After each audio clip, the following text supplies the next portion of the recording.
Ever get that feeling like, you're just kind of skimming the surface of a story? Like there's this whole other layer, this hidden world of information just waiting to be uncovered. A hidden world. Yeah, exactly. Like a secret history, And that's what we're doing today. We're diving deep into a topic that's equal parts fascinating and, gotta be honest, a little unsettling. We're talking UFOs. Oh, we're going there. We are. But not just any UFO story. We're focusing on a wave of sightings that happened in Brazil. Stuff that'll make you, maybe rethink a few things. Buckle up then, right? Because we're about to land in Karis, 1977. Picture this. Remote villages, the edge of the Amazon rainforest.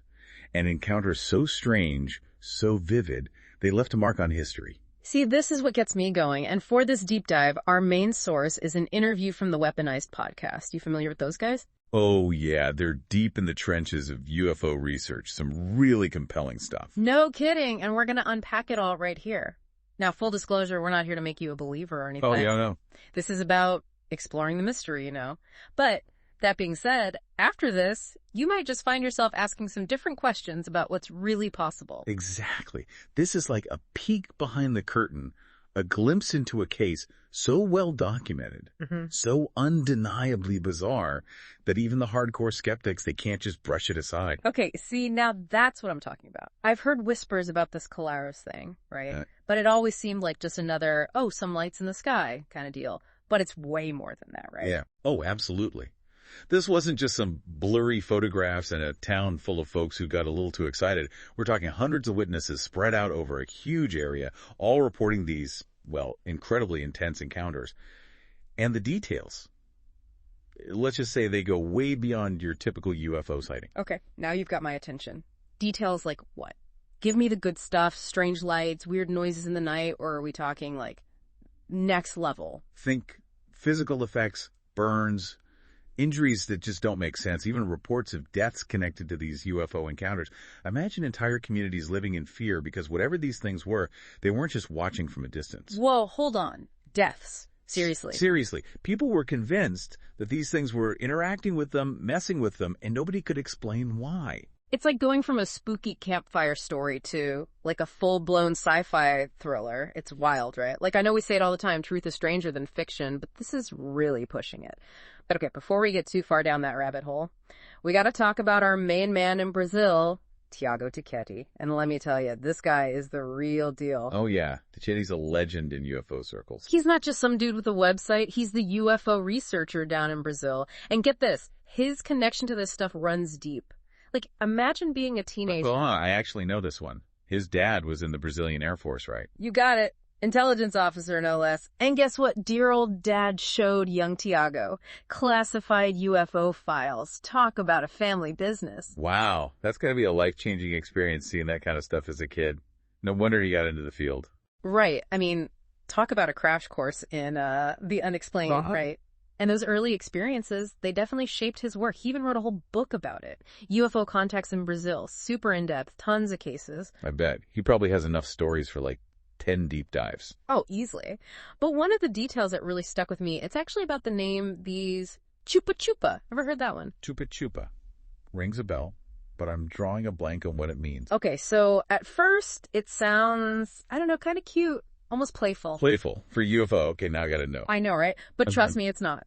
Chupa Chupa, it means suck, and it refers to a seriously creepy part of these encounters, people getting their blood drawn by UFOs. But seriously, they were just like flying around sucking blood. That's messed up. Yeah, the cuteness factor just went out the window. We're talking potential abductions, medical experiments, who knows what else.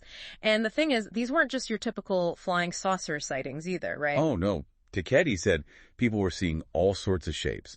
Cigar-shaped, star-shaped, even, get ready for this, cubes, like actual flying cube. Well, cubes, are we sure we're still in the 70s here? That's straight out of those Pentagon UFO videos. Crazy, right? It's almost like these Brazilian sightings were like a preview of what's going on now. Makes you wonder if we're seeing the same kind of technology across all these years. It really does. Or maybe it's like a calling card, right? Like, hey, we were here, remember us? But okay, buckle up, because here's where it gets really wild. According to Tichetti, a lot of the evidence from Karis just gone. Gone, like what? Disappeared. Poof. Vanished. We're talking medical records, photos even, wait for it, 22 hours of Brazilian military footage of these things. Just gone. Whoa, 22 hours. That's not a glitch, man. That's a whole library of footage. What could possibly have been on those tapes? And where did they go? This is like some X-Files level stuff. Right, I know. And Tiketty's pretty clear that whatever went down in Karis, it wasn't just a one-off. He still gets, like, over 10 UFO reports every single day. Get out of here. 10 a day. Still. So yeah, maybe those cubes are still out there making their rounds and we're all just catching up. Well, that's the thought. Okay, so let's try to unpack this thing. We've got, like, these weird blood-sucking UFOs, flying cubes that just disappear, missing evidence. It's a lot. Yeah, it's definitely a lot to process. But maybe we start with that whole blood drawing thing. That's straight out of some sci-fi horror flick, right? No kidding. I mean, what could they even be doing with it? It's seriously creepy. What are the theories out there? Well, some folks think it points to biological sampling, which is kind of a disturbing thought. But it would make sense if these beings, whatever they are, studying us. Right, like they're collecting data. But wouldn't a super advanced species have, like, less invasive ways of doing that? You'd think they'd be past sticking needles in people. You'd think so.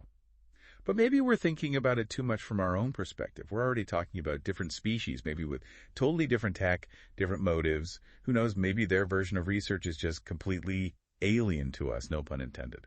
True. It's like, we can't really judge an entirely different intelligence based on our own limited understanding. Makes you realize how much we don't know. Exactly. It's all about keeping an open mind with this stuff, For sure.